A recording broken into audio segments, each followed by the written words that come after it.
All right, so welcome. How's everybody doing so far? Yeah. Are you enjoying the show? Yeah, it's kind of crazy down there. I'm actually running the booth, so pardon me if I look a little glistening. So what we're here to talk to you about today are the playing a part of the audio guy today. Yes. Oh yeah. Are the mics not on? No, they're not. Oh yeah, those are really loud. Is there a mask? Chris, could you tap your mic? Let's see which one you are. We would never have to do this when we're actually in a booth because they'd have it. That's me. Oh, hot mic. Get out of the Yeah. There we go. Oh, mine's wireless. Which are you? Mine is 7. Oh, they're numbered. Oh, they are. Mine. Chris, which right left one are you? Let's see. 3. Yeah, and you're 2. Yeah. How's that, Chris? Yeah. Bring up 1. I get 1 and 4 too, because we'll put Cam and Greg in here. I don't want to get a ring in. Yeah. As long as I stay over here. Yeah. There we go. Thank you very much. Townsend, Coleman, ladies and gentlemen. Okay, so we got a little bit of a mix here. We've got some original Turtles, and we've got some people from the brand new show. So, and just in case anyone was wondering, this is Townsend Coleman, who played the voice of Michelangelo in the original series.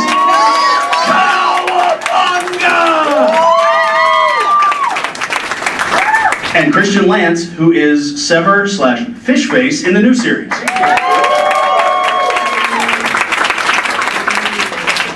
So let's begin kind of talking about the original series and kind of what the beginning and ladies and gentlemen, Mr. Cam Clarke takes the stage. Sorry, Shredder and Krang had me tied up, and the pizza man didn't show, and one of these great excuses. No, we have not met Christian Lanz. Hi, Christian. And for those who would like to know, Cam Clarke was the voice of Leonardo in the original Turtles. And since this is also PowerCon and we're doing a little bit of a He-Man thing too, Cam was also the voice of Prince Adam and He-Man in the 2002 He-Man cartoon. That's what I heard. I've been told. Well, don't believe everything. Yeah. It was in writing. So let's talk about the original Turtles for a little while, and we started. Well, no, because it's like this is what started it all. You know, there was the original comic book by Eastman and Laird. That was a very independent comic book, and Dick Wolf Productions decided to do a 5-episode miniseries, just as to kind of pitch it. And it blew up and went crazy, and then that begat toys and lunchboxes and sleeping bags and toothbrushes and everything else.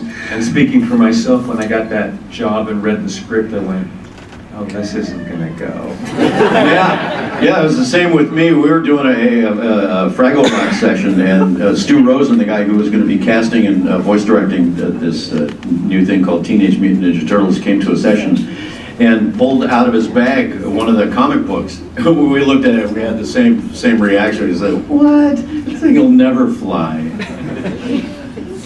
And actually, in the casting process, they kind of just gave you guys the scripts and didn't have any kind of a idea who was going to play who when you auditioned, because the two of you both read for Michelangelo originally, or vice versa. Well, I don't know Well, that was but I mean, I think we all sort of read for all the parts. Yeah.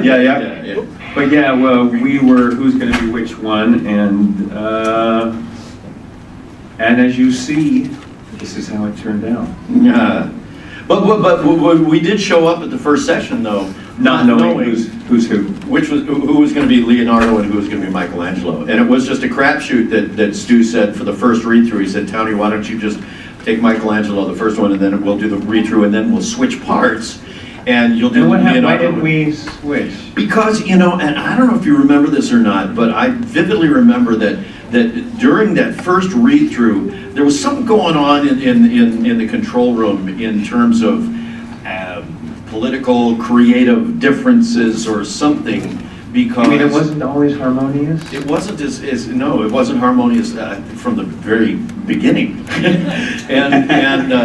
And I just remember them coming out after that first read-through. There was a bit of tension and something going on, and we were not privy to that. We were just in the studio. But coming out of the control room, they were like, let's just get through this thing. And so I asked Stu, I said, well, do you want us to switch parts for the second read-through? And it was like the last thing from his mind. He didn't want to be bothered. He said, no, just do it again. And so we did it again and didn't end up switching parts. And Townsend made the second best Michelangelo. because I just listened to Cam's audition for Michelangelo, and I just ripped him off for the entire series. Thank you, my brother. I love this guy. Actually, do you mind if we yammer? Oh, no, please. I just want to tell you all how Townie and I met. Oh gosh. It wasn't at work. You had just moved out? I just moved out here, yeah. And from Cleveland, Ohio. And we auditioned because Cam grew up out here, and I was so new, I didn't know what to do out here as an actor, so I was trying to do anything I could think to do. And so with that in mind, we both auditioned for Super Password. And we find ourselves... We were sequestered. I don't know if any of you know how game shows work. They keep you sequestered because they do like 6 shows a weekend or something to do the whole week. And we were sequestered together, and we just kind of hit it off. Yeah. I found out. What did you win? I found out I won $200 in a bedspread. I got a year's supply of pantyhose and a Mr. Coffee Maker. And he never used the coffee maker.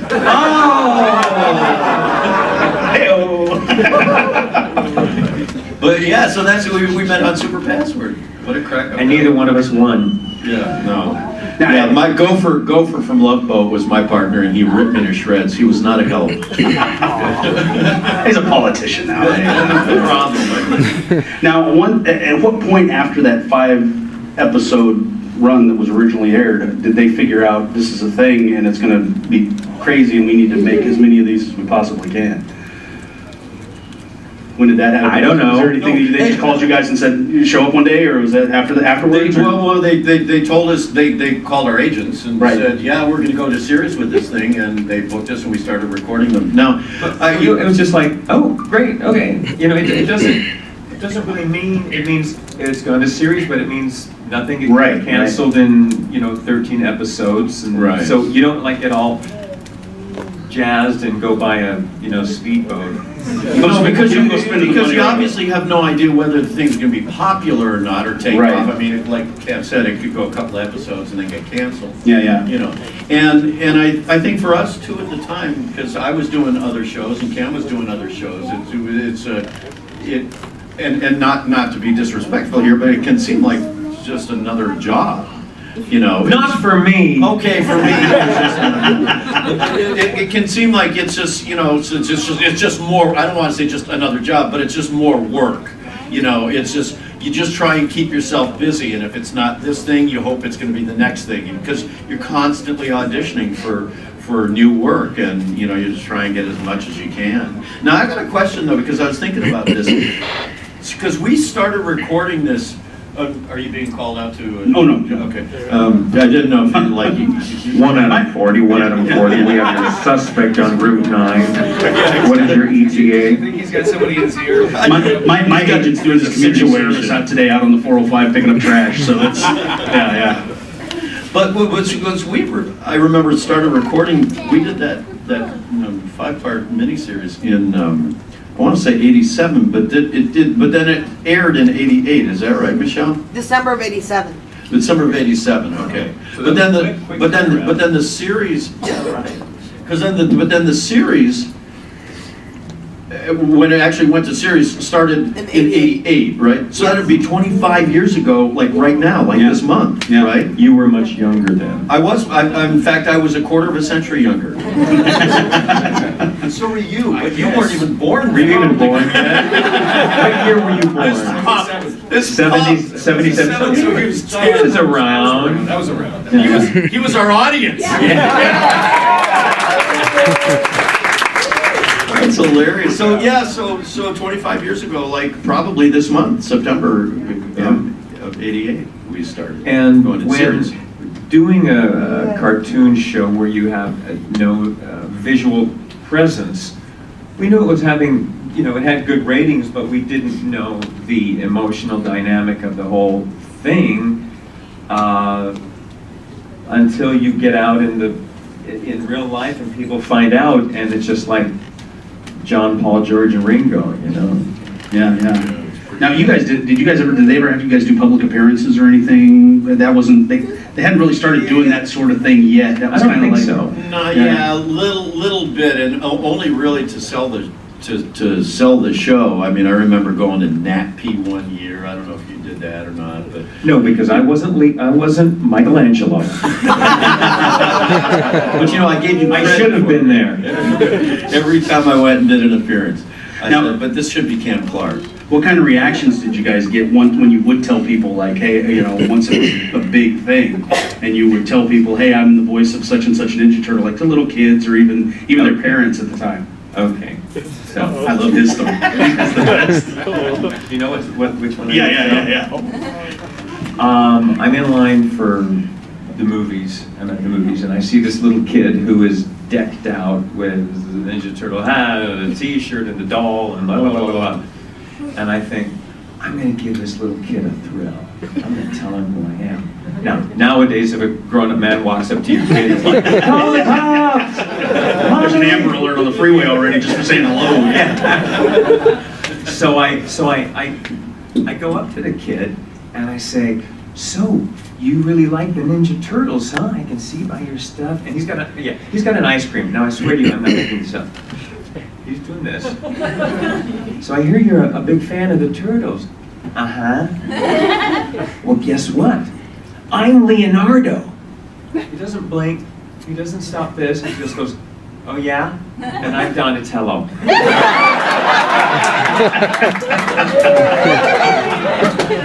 And so, here I am, like this. I'm just like, oh, well, I'm gonna go now. And that's when I learned that, like when parents would want us to do stuff for kids, it's like, Yeah. I will call Call them on the telephone, phone, yeah. but they just go, ah! Yeah, when they do that in person. When they see you in person, because I had a similar experience, but it was the mom who wanted me to, tell little Timmy here, who you are, and I go, well, I'm Michelangelo and the Ninja Turtles, and the kid looked at me and he said, no, you're not. And then the mom said, well, we'll do the voice, and so I said, all right, Timmy, cowabunga, dude, and he goes, that doesn't sound like you.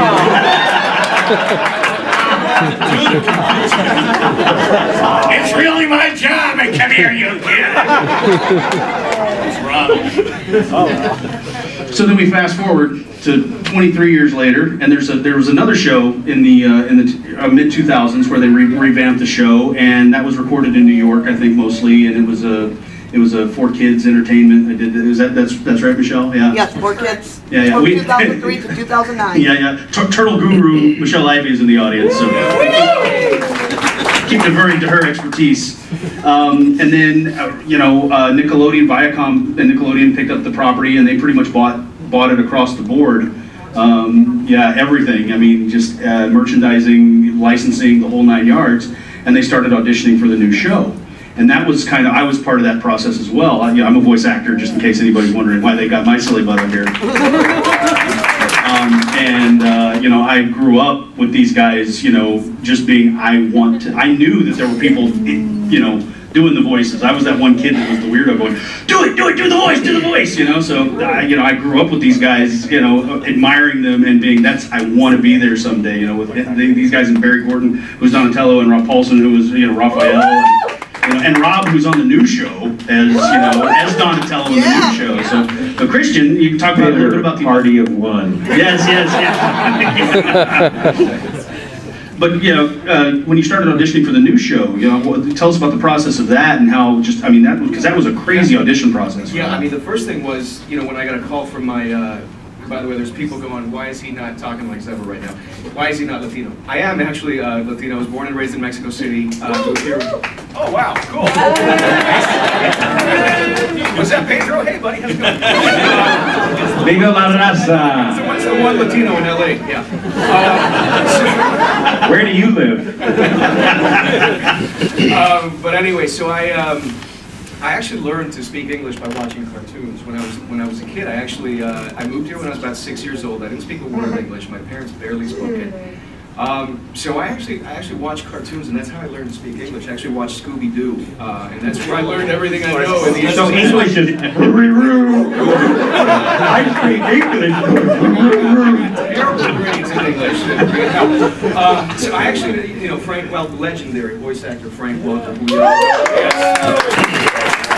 one of my personal heroes. He played Fred, of course. In the Still plays Fred. So he was my cartoon role model at the time, and I essentially learned to speak English by watching, Frank Welker's Fred. Cut to 30 years later, and I'm doing a guest star of the new Scooby-Doo Mystery Incorporated, and of course I come in the first day of work, sitting right next to me on the mic, none other than Frank Welker.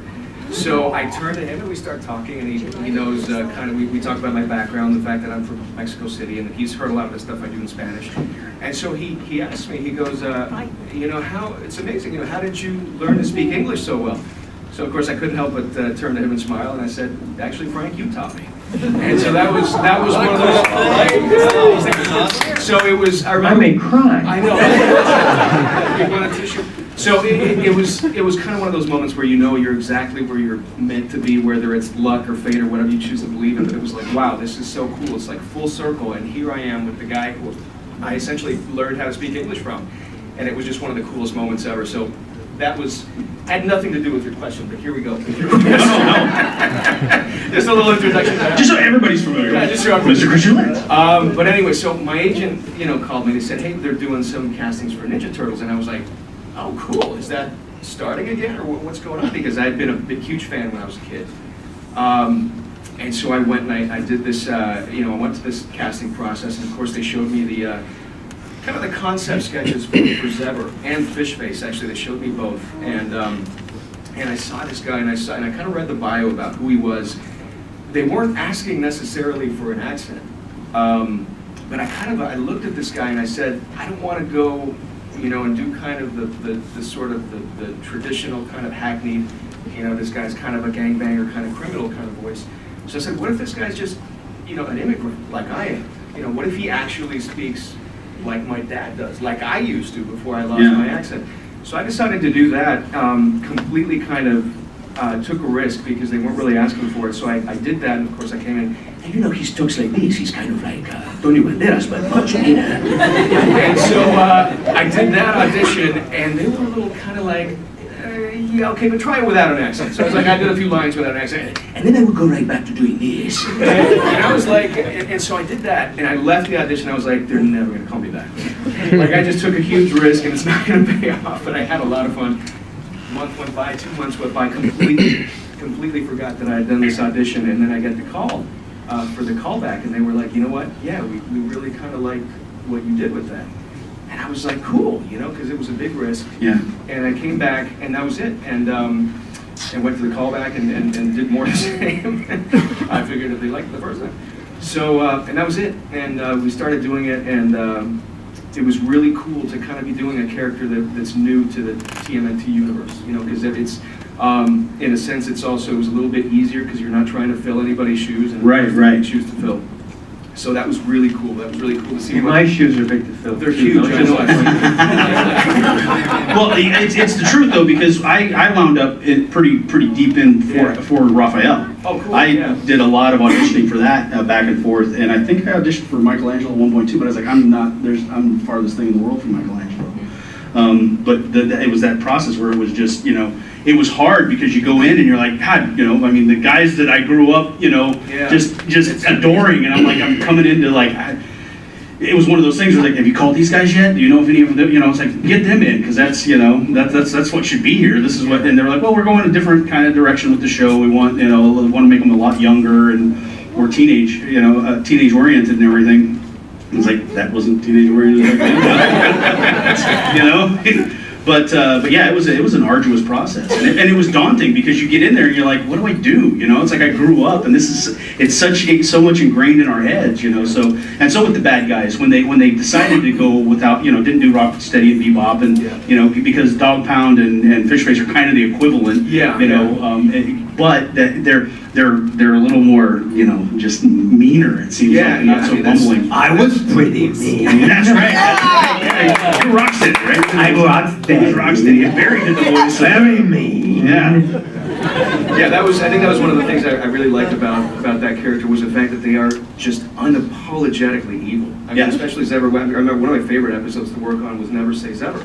And I remember that episode was just like, wow, this guy really just is an asshole. It's just You were nominated for an Annie for that episode, right? Right. Yeah, Yeah. terrific episode. And I just remember going, yeah, I mean, this guy's just pure evil. I mean, he will just, you know, I mean, he will do anything to get his way. So I thought that was really cool that they went that direction, went really kind of dark and menacing, and really made them threatening. I thought that was really cool. And one of the things that's so cool what they're doing with the shows, they're allowing the characters to develop a little bit before they mutate them.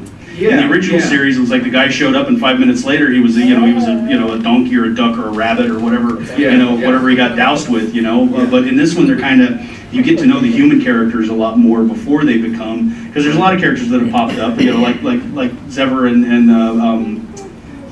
Bradford. Bradford, where people were like, Which, by the way, most humbling experience ever when I came in to record, you know, the first day, and I was like, oh yeah, Zever, man, he's a badass. He talks like this. He's very mean, man.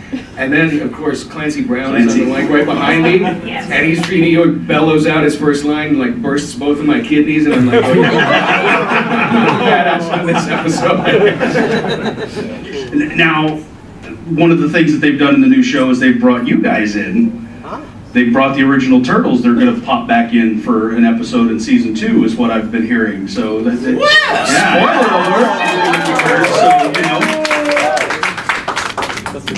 Okay, I'll keep this a little nebulous. we don't know exactly how it's going to happen, but you know, the days they were recording, photos popped up all. You know, Nickelodeon made no bones about posting those all over the place. I will just say our roles are cameos with a capital C. Is that okay? Well, mine was a lowercase c. Yeah, no, I don't know that there's much we can say about it, only because there's not much we know about it. Right. Spin-off. Yeah. That's what we're hoping for. But just the process of working and coming into the new, like that many years later. I mean, how was that just to get that call where you're like, yeah, well, it was thrilling because, you know, we've had some, I mean, you're not, folks, help this man out. There's a thing called Facebook. Yeah. I started twittering, isn't that Twitter, enough? yeah. He's on the Twitter. But Cam Clarke voices. But I started, you know, getting a lot of folks on Facebook hitting me up saying, so like, you know, when are they going to bring you like the old Turtles, the original Turtles, you know, into the new series? And I'm like, I don't know. That'd be great. I'd love it if it happened. This is before it happened, you know. And then we got the call. And I was like, yeah, it's actually happening. Now, at that point, we didn't know to what extent it was happening. Or not. And so, I mean, we went, I mean, when I went and I did my little cameo part, and it was a cameo part, tiny, but it was a tiny scene. Maybe yours was bigger, I don't know. But Barry and I were there at Nick's Studios together, and it was a thrill just to be kind of just a part of the franchise still again, you know. And I mean, all these years later, and to be working with Barry again, and to be in the studio and saying a couple of the lines that I got to say were, which I won't go into, but it really was a thrill. It was a thrill. And Cam wasn't there that day, so when you went and did your stuff, were you there alone, or did you get to? Yeah, I did it before the other actors arrived. Okay. Thank goodness. Well, and it was just me, yeah, and same with us. It was just me and Barry in the studio together doing our, you know. Yeah, they break up the records now, where it's not a whole ensemble of doing a whole run through of a script anymore. You guys bring don't in do it the- all together? You know, we try to, we usually do, everybody's got different schedules, so every now and then we'll have like maybe, 3 of the actors in and one guy will be missing, or somebody will be doing an ISDN session from New York, or we usually try as much as we can, we try to be in the room together. Well, that's not good enough, because in our day, That's I was just gonna say that because that's. we all were next to the phonograph. That's right, and we liked it. Yeah, so we, but for the most part, we try to, but every now and then, I think when you guys came in, you guys were there right before I came into the studio. Okay. Yeah. I remember that episode being a complete surprise to me. I didn't know that was going to happen. And I remember my mind being blown and going, wow, I cannot wait to see this episode air. So that's all I'm going to say. When is it going to air? Look at that guy. Look at that guy walking up the center aisle right Mr. Cipes, are you up yet? Mr. Cipes. It's Greg Cipes, everybody. Michelangelo from the new series.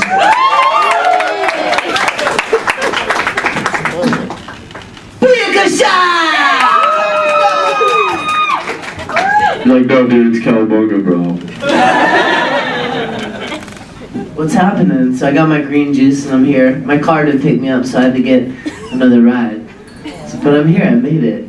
What's happening? What's up, dude? I'm good, man. I love this, You have man. to give some.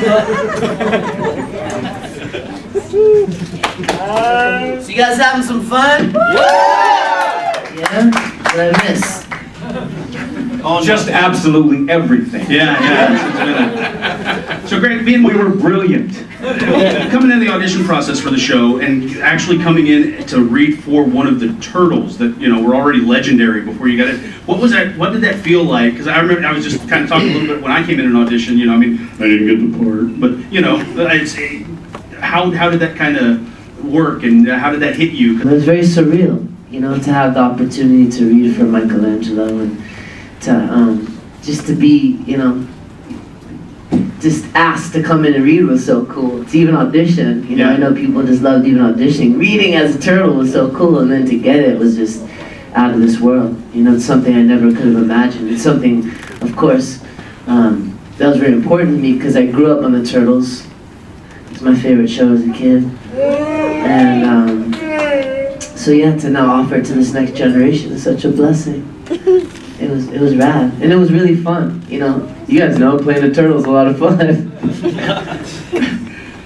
Yeah. Playing a fish is pretty fun. Well, and the new shows kind of had as much of a runaway success as the original one did, which is really cool because very very rarely in animation, even though it's a long process, do you find out while your first season is still airing that we're greenlighting season 3, and that was happening for you guys like pretty much almost right out of the gate, and that's huge in what we do because like they were saying earlier, it's like you could go in and record an entire season and they call and go, yeah, we're not even going to animate it, and it's like it never sees air sometimes, Yeah, it's a very magical situation. It's cool. Yeah. It's a great show. Now, have you had any experiences with kids and stuff like since like at Comic-Con and going to all the different appearances that they? Because I know they have you guys doing a lot more appearances for the show and everything. Yeah. I travel around the world to different cons and kids of all ages love the show. But the coolest thing is to really, be there for kids who are in need. Like I talked to some kid who just lost his feet the other day because of some skin problem. And he loves the show so much, and he loves Mikey's, and to be there to make him feel better, just because I'm a cartoon character is so cool, and just to hear him on the phone so happy. Yeah. So being there for the fans and the kids is what's up. That's what it's all about. It's a great responsibility being a turtle, actually. It is. Yeah. Yeah. That's awesome. Okay, we have about 10 more minutes, so we're going to open it up for questions. So I can come around with the mic, and if you guys have any questions, just raise your hand, and I'll come by. We'll go full Phil Donahue on this thing. Caller? But no throwing chairs. No. That's Geraldo. Oh, yeah. the cowabunga. I die. Hey guys, if you had to describe your characters in just one word, what would it be? Like the Turtles characters. Like if you just had one word to describe them, what would it be? Bodacious. Let's just go down the line. Straight man. The director, Sue Blue, because these guys are all being kind of like looping everything, and I'm like, we gotta think of something fast. And I tried to like kick it up a notch, and she took me into the hall and she said, "You're the straight man. Don't fight me on this." We've got to do something.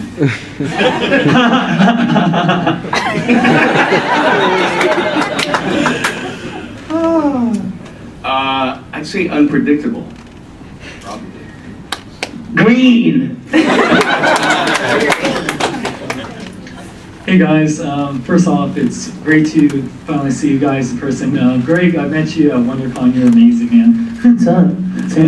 And I just want to ask you guys, well, you guys all do an amazing job. I grew up on the original series. I'm loving the new series. And there's been so many turtle merchandise over the years, from toys and just like everything. Like, do you guys own little toys of your characters you voiced over the years? Oh. Yeah, I mean, I have pretty much all of my characters. However, did you get involved with Playmates? I did. Did you make anything, or was it? I did and then lost it. Yeah. Playmates was the company that produced the first toys, and I don't know why I wasn't involved in the beginning, but it skyrocketed and made huge money, and of course as soon as I got involved it plummeted, because that's how I roll. But yeah, I do have toys of all of the shows I've done. Yeah, I started collecting, as many as I could when they first started coming out, and then they just started flooding the market with so many iterations and variations of the characters that I couldn't keep up with it. And so, yes, but I've got boxes and boxes and boxes in a storage facility of as much of the original stuff as I could. I'll tell you, some of my most cherished collectibles, though, are all the script. I've kept every script of every show I've ever done, of anything, ever. So I've got, like, for instance, the first 5 scripts of that first 5-part miniseries that was eBay. That was our pilot.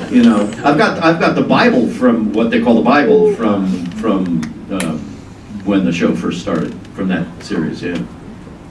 Well, I mean, it's just starting with us with the toys, especially for Fishface. He's a new character, but I own everything that he's ever been on, whether it be made of plastic or paper or Legos or everything else. The problem is that I can't keep my.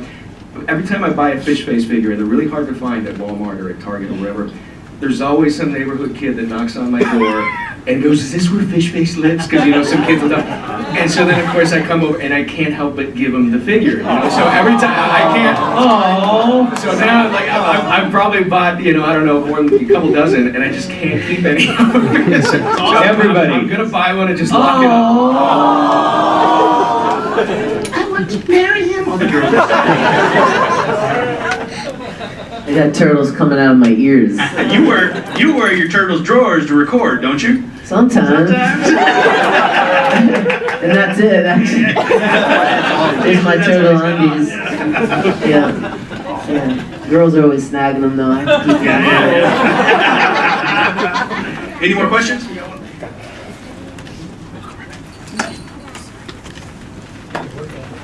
Yeah, I need it. Okay, so we heard a story earlier about working with, Fred from Scooby-Doo. That was pretty cool. For everybody else up there, and even if you have another one, is there anybody that you guys would love to work with and haven't had the chance? Someone you dream about being able to sit next to and do a show with?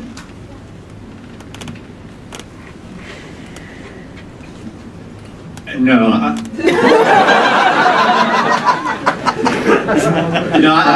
I'd love to do an episode with these two guys here. I see Rob Paulson's pictures on Facebook so often that he posts of your sessions, and it always looks so much fun. And I think, wouldn't that be fun to kind of be back in that mix again? Yeah, we do have a lot of fun. I've been able to sit in on a couple of sessions of the new one. Rob's kind of my mentor. And so he's invited me in a few times, and man, it's amazing to watch them work and just how that, you know, I mean, literally, it's like it, you know, as a voice actor, you get booked for 4 hours in a session, and you go in for an entire script, and these guys are, you know, standing out in the lobby in 2.5 hours going, man, that was fun. You know, because it just, whoo, and it feels like, you know, I mean, it is lightning fast, you know, and it's amazing to witness. I think for me, kind of answering that question a little bit is, on some shows they do stunt casting. And as opposed to voice people, like, I know none of you are old enough to remember Father Knows Best, but I did a series with Eleanor Donahue, who was the oldest sister on the show, and it was like I died one day, and I told her I was unworthy to be in her presence. But for me, that's a turn on when I meet childhood sitcom or people from my childhood as opposed to others of us. That was great. Right.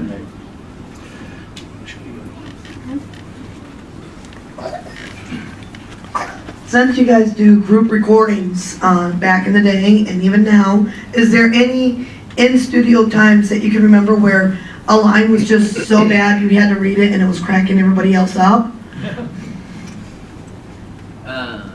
I'm going to chime in real quick and say that when we record as a group, we'll do a couple passes. We'll do an A pass and a B pass, and we'll make sure that everything's, you know, we've got everything the way it's written. And then we get kind of free reign. We get what's, you know, some would call it a crazy pass or a free pass, and it's just, we do a ton of improv, and it's all incredibly inappropriate and hilarious. And I wish, and there's, when we do those, I just wish that they'd like air a separate like adult version on Adult Swim, and it would just be the most hilarious thing ever. And I mean, these guys are just hilarious. You know, Paulson just cracks me up. Well, yeah. I mean, and it's just, and it goes on forever and ever, and every take is different. So that's, I mean, that's one of the most fun parts of the process. Really. The guys, and when I say guys, I include women too, who populate this voice business. In animation particularly, so many of them are so quick and so facile and so funny and so hilarious. Personally, I can't keep up. So what I find myself doing often in sessions is becoming, I just sort of lay back and become an audience member, and I just watch and marvel at the... Like Rob says, that's the show. It's not what airs, it's what's in the booth. Oh that's my the gosh. show. We would like Chris just said, yeah, it's like if you could have that as a separate show and watch what actually went on in the studio when they made this episode, you'd be like, you gotta be kidding me, that's what goes on. What is fun too is I've been on shows where they do a Christmas reel, which is, as opposed to trying to improv, it's just all of our F-ups. And it's hilarious because it's real. It's just the real stuff, and people spend. And none of that's scripted. That's raw. That's just off the cuff. Yeah, you know, flying around. Stuff. Yeah. Have any more questions? Oh, we got a couple. I think we got time for the 2 more, and I think we might have to wrap it up a little bit. There we go. Oh no, we don't. We can stay here as long as we want. Tell me what you do. Oh, speak up, honey. Speak up, sweetie. I was wondering what your guys' favorite episode of the new Ninja Turtle series was. Favorite episode? The new set. Right, what was the... What's your favorite episode? What's your favorite episode?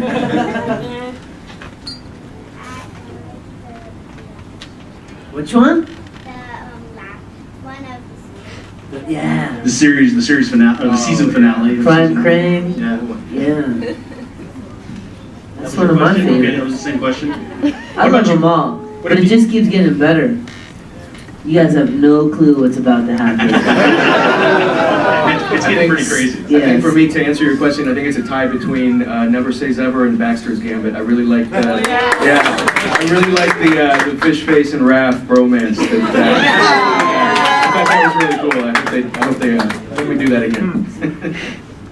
If ever I'm asked that question, I just say, I don't even know what I had for breakfast.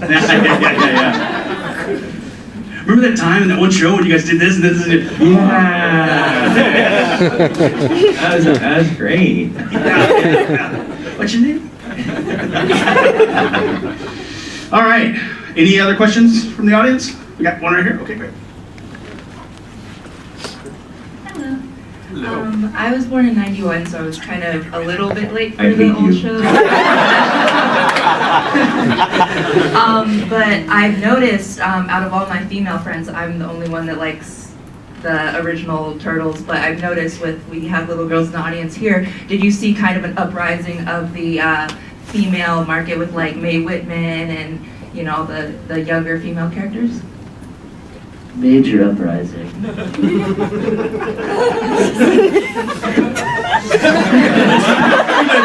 Green, man.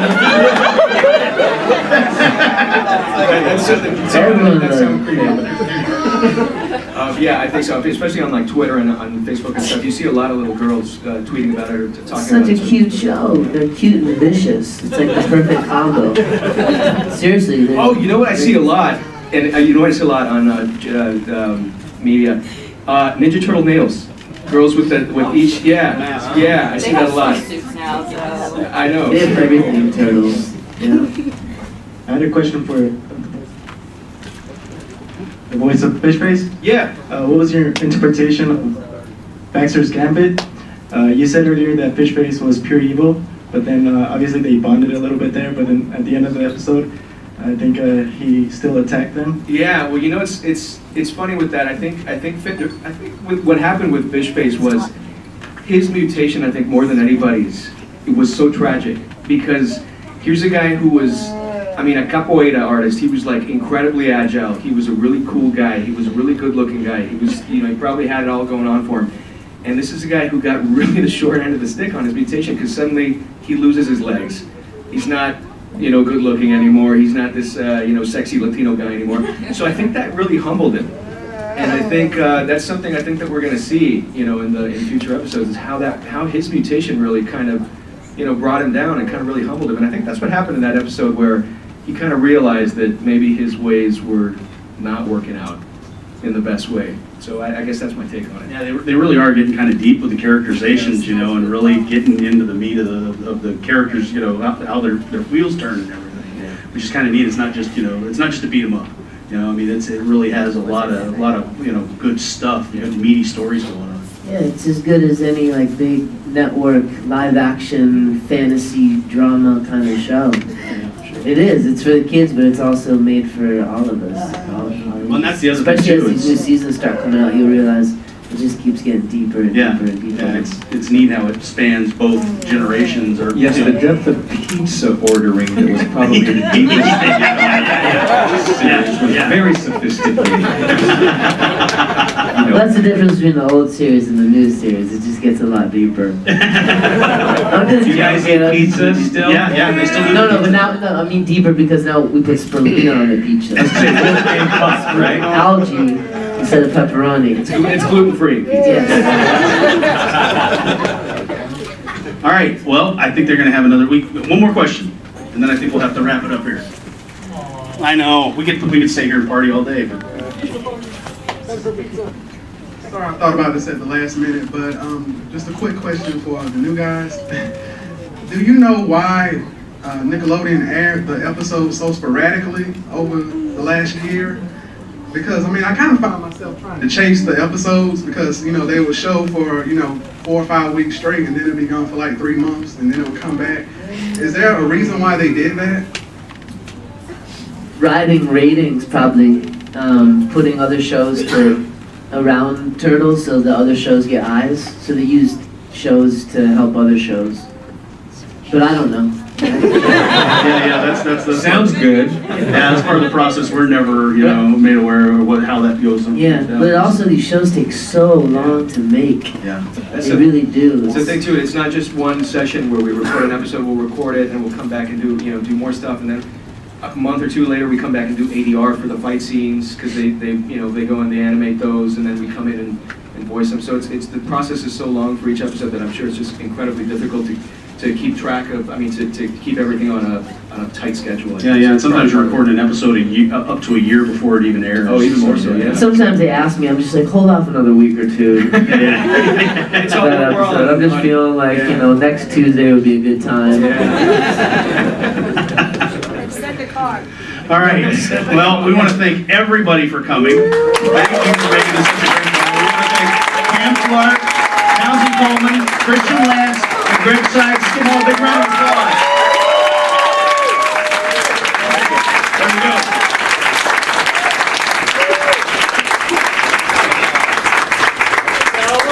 Thank you guys. Thank you so much. For coming. And these guys will, most of the guys will be down at the table. Townie's got a plate that he's in. Yeah, hence the mustache. Yeah. I was wondering what the hell that was.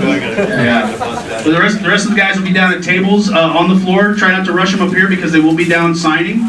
So we got to get out of here so they can get the next panel in.